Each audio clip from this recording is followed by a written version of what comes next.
There's something that I've come to believe over the years about expertise. I mean, real expertise, the kind that actually helps people. It's not built from our successes. It's built from our mistakes.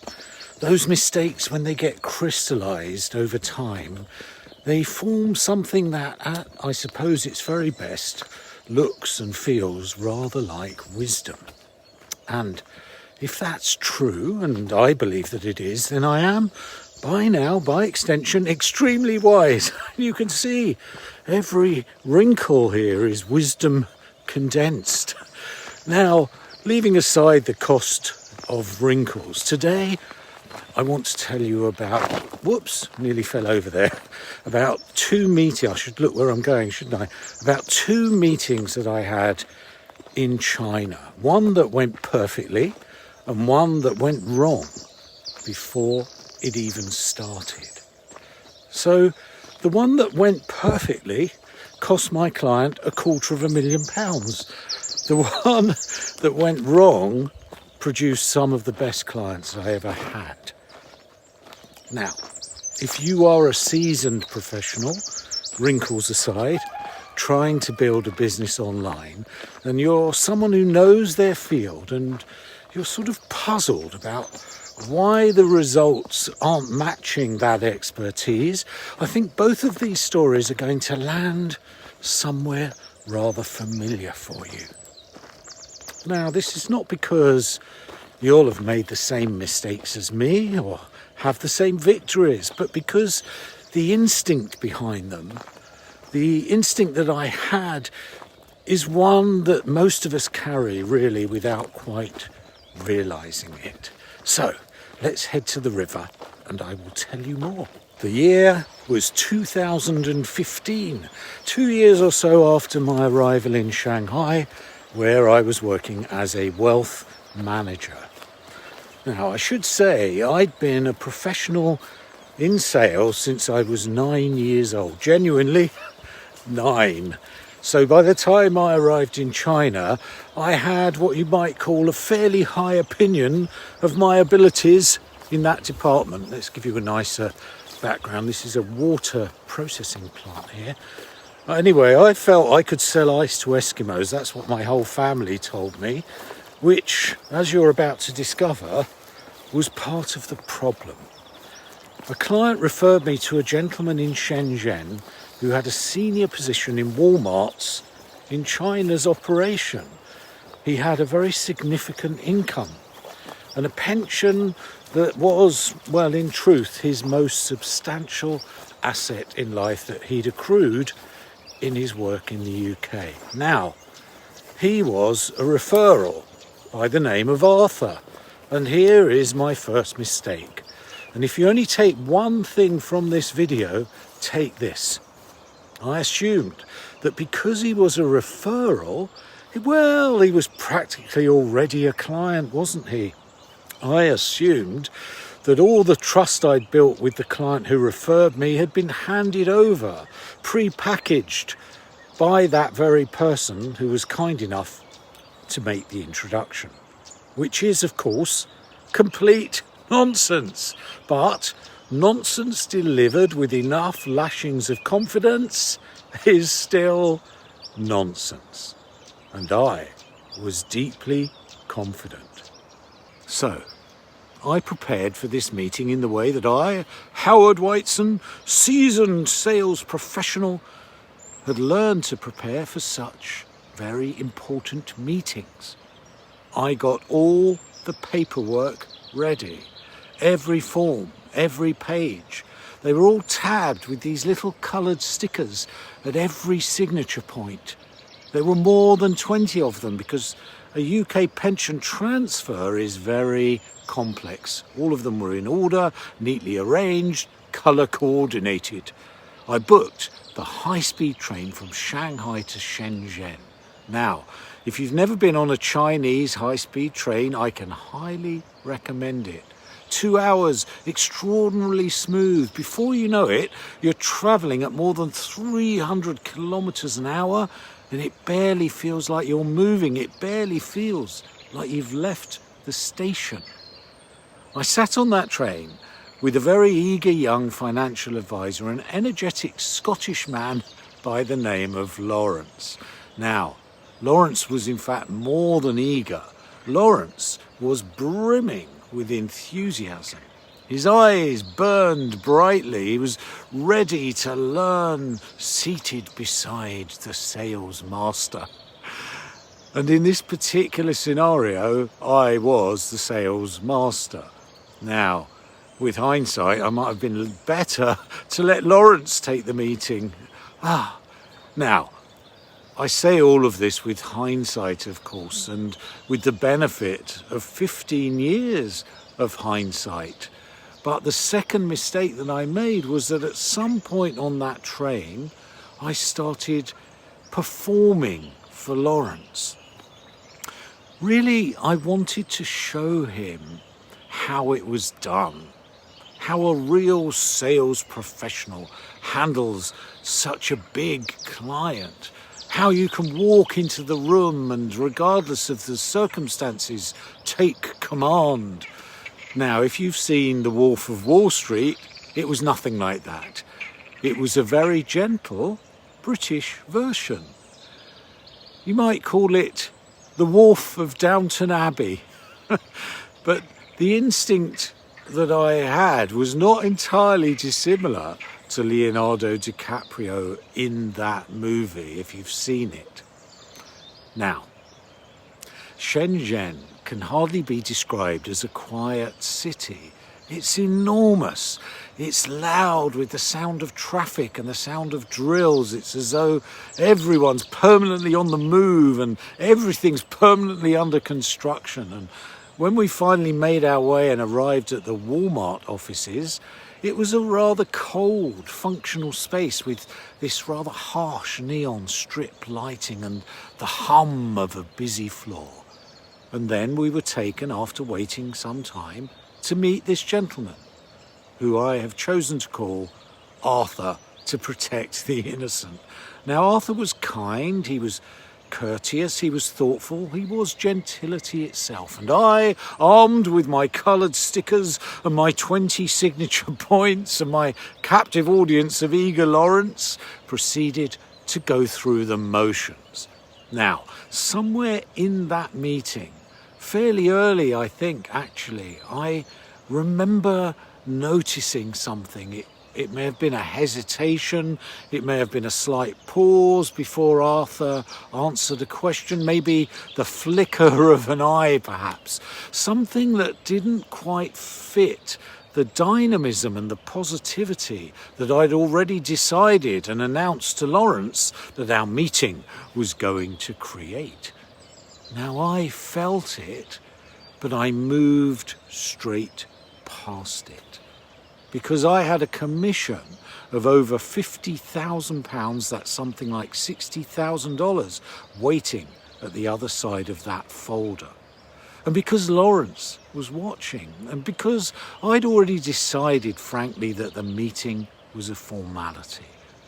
And sure enough, Arthur signed like a baby, all 20 pages. And Lawrence and I walked out of that building, me clutching my briefcase like it contained the crown jewels. And as soon as we were a safe distance away from Walmart, well, we practically danced down the street. I'm not exaggerating, we were high-fiving. It was like a sort of silent movie version of the Blues Brothers. You know, we felt that call. It was, we agreed, a very good day indeed. Arthur ghosted us. A few tortuous days later, Arthur cancelled his transfer. That happened to also be the day before the UK government changed its pension tax rules. That timing cost Arthur £250,000. Not market movement, not bad advice, me. My failure to stop, to truly listen, to give Arthur the space he really needed to say what was He was clearly trying to tell me without telling me when he hesitated, when he had that eye flicker, and I kept right on moving because I was too busy being impressive to be actually useful. The cost was not mine. It wasn't Lawrence's. It was Arthur's. Now, like most things in life, we often learn the deepest lessons from our worst mistakes, don't we? I know I certainly did. So, what did I actually learn from the Shenzhen experience? For a long time, I thought that the lesson was listen more, pay attention, don't be so focused on the clothes, don't focus on money. Now, of course, all of that is true, but really it's not precise enough, because here's what I've come to understand since. Attention to the other person isn't a passive thing. It isn't just about quietening ourselves down. It's every decision we make from the moment we walk in the room or the moment the Zoom meeting begins, including every unexpected moment, including the ones we weren't prepared for, the ones we haven't planned for. Now, about a year later, still in Shanghai, I had a meeting that tested exactly this. And I'm going to tell you what happened because I think it's more useful than anything I could explain theoretically. I had been working hard to set up a meeting with Sean, who was then the CFO of AstraZeneca's China operation now. Significant figure. He had a large pension, the kind of appointment you don't get a second chance at. So I arrived precisely at the time we'd agreed. And I found Sean in this huge glass-fronted office. Now, he was on the telephone, and he had these massive headphones enveloping his ears, and he was clearly in the middle of something critical and vital. Now, I want to pause here and ask you, what would you have done? Option one, your time is valuable, you're also very valuable, you're a professional, he's not ready, so you leave, make the point. Option two, you find a seat and you wait politely in a corner somewhere and you don't make a fuss because the meeting matters more than the time issue and the slight. Option three, something else entirely.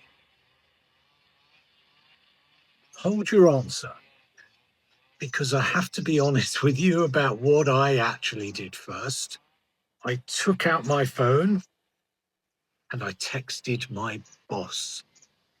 Not as a seasoned professional who was reading the room like an expert and knowing exactly what to do. No, I genuinely didn't know what to do. And rather than pretend that I did know, I asked someone with far more experience in these situations, and my boss texted back his advice. And what he suggested is what I did next. I picked up my phone and I called him, and I started to have a very animated, very urgent conversation on the phone with my boss. And I walked slowly, unhurriedly, but animatedly, up and down in front of Sean's glass office, entirely focused on my own apparently very important call. Now, I was, in fact, speaking to my boss. After a little while, I looked up, I caught Sean's eye, and I smiled, and then a minute or so later, I stopped again. I looked at Sean and I smiled and I pointed just very gently at my watch. Sean smiled back and he hung up at that point almost immediately. I went in, I sat down, and then I continued briefly to text on my phone. Sean waited patiently for me. And then I looked up.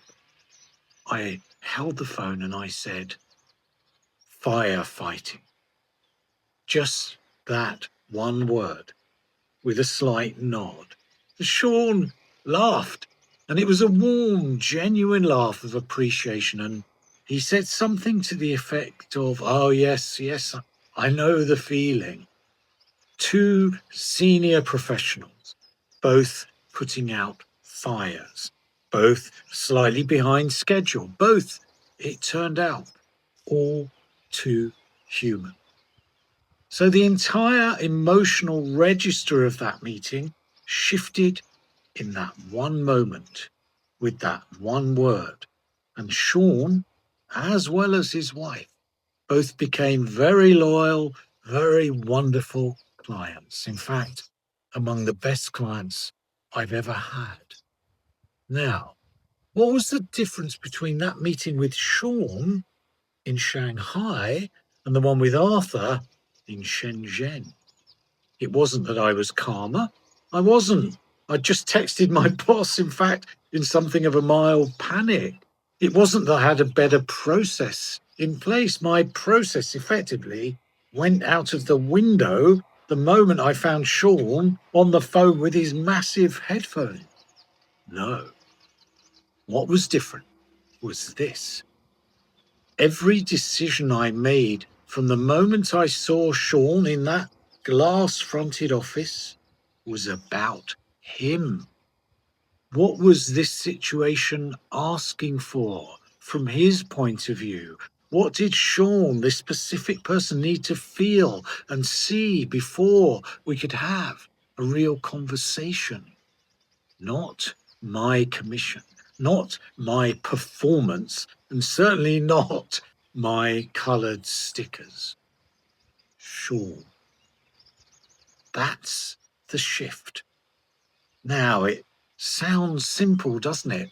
But it isn't, because it requires us to abandon the plan we arrived with and respond to what's actually in front of us, which is, by the way, exactly what Arthur had needed, but didn't get. All right, let's go to our trusty iPad here and let's look at Arthur first.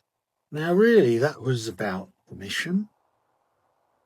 It was about my process and, in a sense, my pride. It was certainly about Lawrence, God bless him, and it was about my precious stickers.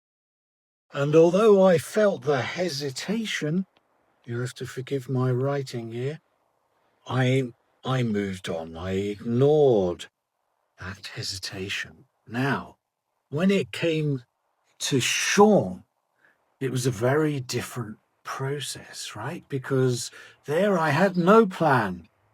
I had to, well, I didn't have to, but I did, texted, hope you can read that, the boss. And then I read the room with his help. And then one word at the right time. There's a little clock. That's all the things that made the difference, really. Now, I was the same professional, right? I had exactly the same career, but I had a different quality of attention. In Arthur's case, my focus really was on me. And in Sean's case, the focus was on what the situation actually needed. Now, this is what the change in focus means. Same profession, different focus. And I've come to believe that that single shift is really the difference between a professional who earns real trust and one who simply executes a process. Because the decision, the real one, the committed one, it doesn't happen over here. No, it happens when the person across from you genuinely feels that you are actually interested in them, not as some technique, but as a fact. On the way back to Shanghai from Shenzhen, Lawrence was jubilant. Lawrence told me, well, Howard, that was one of the finest pieces of salesmanship I ever witnessed. Sorry, I'm not doing a very good Scottish accent there. He genuinely believed that Arthur was not only going to sign everything, but he had signed everything, but that the deal was going ahead. It was a done deal, and he'd learned more there than in months of training. And I sat there next to him on that extraordinarily smooth train going at 300 kilometres an hour, quietly counting £50,000 in my head. Smug is probably the right word. I slept well that night. I remember that.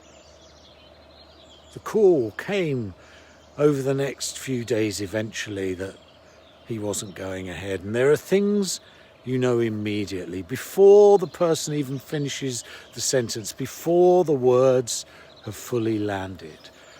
And that call confirming his cancellation was one of them. The danger of a really polished process is that it has a real sensation of progress about it.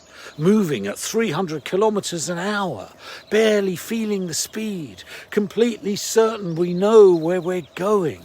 Sometimes that's exactly what it is, and sometimes it's just confidence, really travelling very fast but in the wrong direction.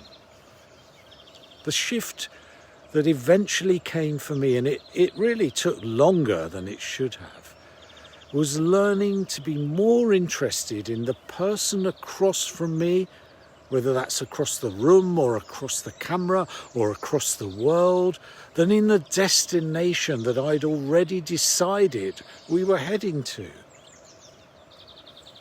What are they carrying into this conversation? What haven't they said yet? What do they need to be asked before they can make a decision that they will actually not only stand behind, but be delighted with? When your focus is genuinely there, not as a technique, but as a commitment, selling stops feeling like something you do to somebody, and it starts feeling like something you do with somebody. If any of this is landing for you and you're feeling, oh my God, yes, I can relate, there is a free diagnostic at the commercial-clarity.app. Try saying that when you're drunk. And it takes about 10 minutes, 15 minutes, 30 if you're really detailed, and it tends to surface exactly this kind of thing. Take good care of yourself and of those you seek to work with.